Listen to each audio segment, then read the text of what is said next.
Good evening, Facebook friends and YouTube followers. This is Switch again, back for your third and final video blog of the night for Thursday, December 11th, 2014, around 8:12 p.m. in Billerica, Massachusetts. The snow showers have ended, and it's going to freeze up, so it could be some icy spots tomorrow, and could be some rain or snow showers tomorrow again. Some news to report: the Minnesota Twins have signed Irvin Santana to a 4-year contract worth $55 million. He's a pitcher. And also reruns of Adam 12 and Dragnet and It Takes a Thief will appear on Cozy TV beginning January 5th. It's joining the lineup with reruns of Murder, She Wrote on Cozy TV Network in January 2nd. Cozy TV is going to be adding more and more classic television shows in 2015. They'll probably be dropping some classic ones to make room for it, but that's okay. And that's about it on that.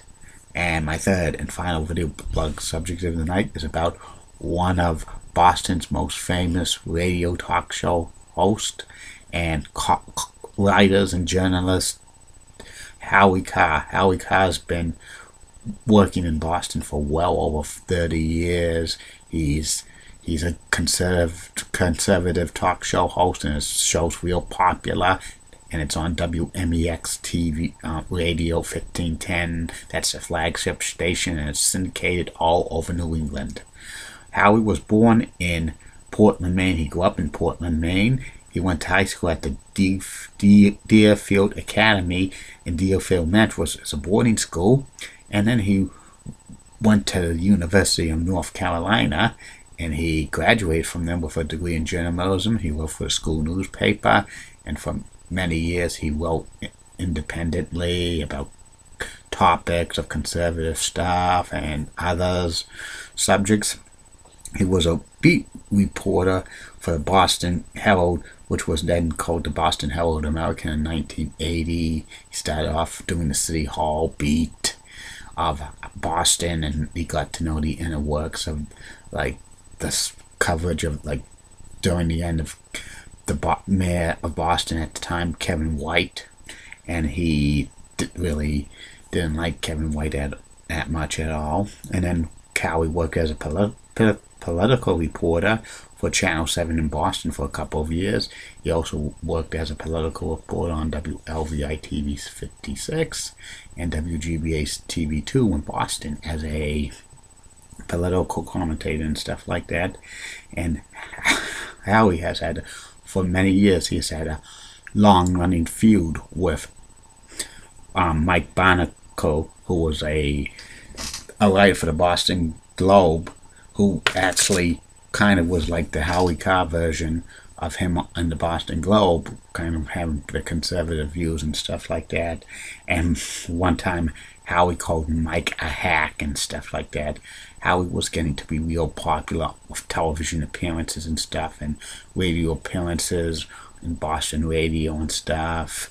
And in 1993 he started his own, 1994 I think he started it in 1992. He started the Howie Carr show on the old WHDH Radio 850, which got to be real popular.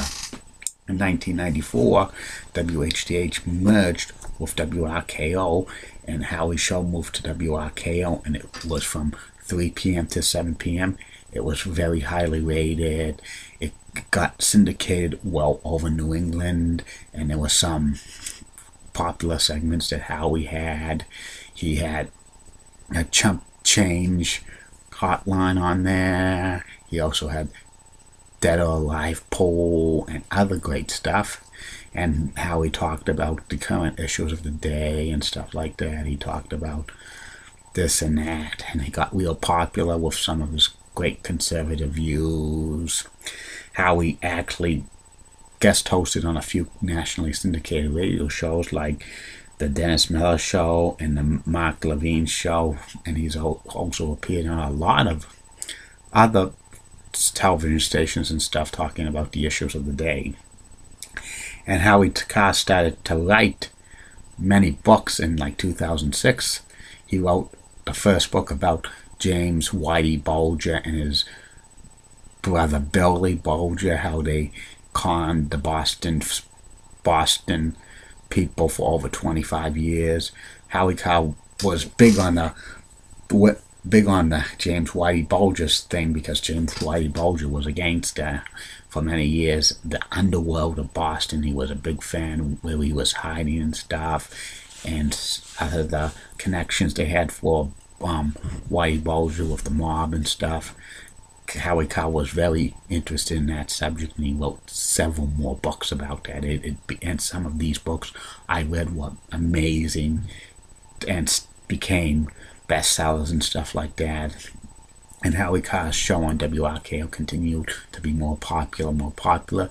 2007, he was in the midst of contract negotiations, which were very tense.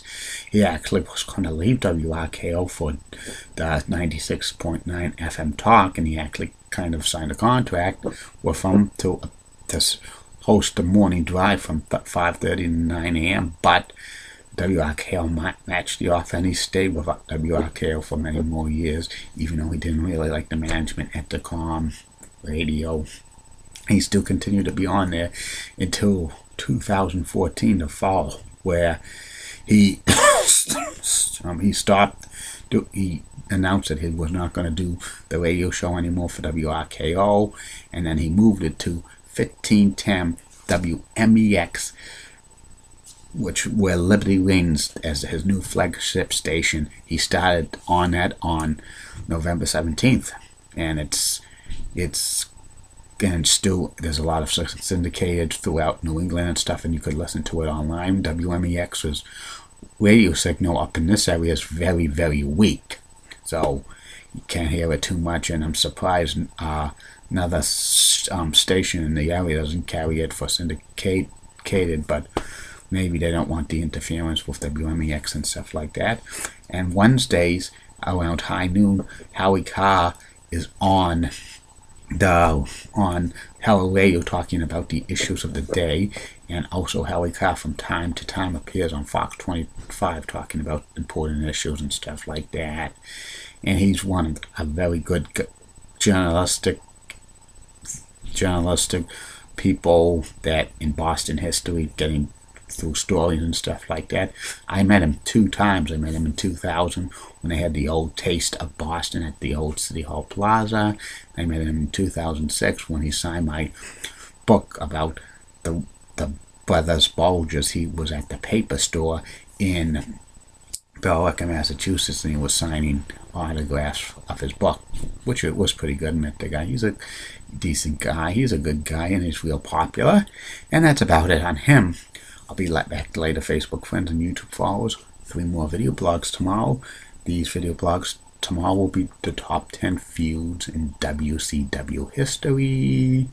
And the second video blog of the day will be about Frosty the Snowman, the children's television special. And the third and final video blog of the night will be about a personality profile. And that personality profile is going to be Pro Football Hall of Fame player and announcer Frank Gifford. See you later, Facebook friends and YouTube followers. Bye now.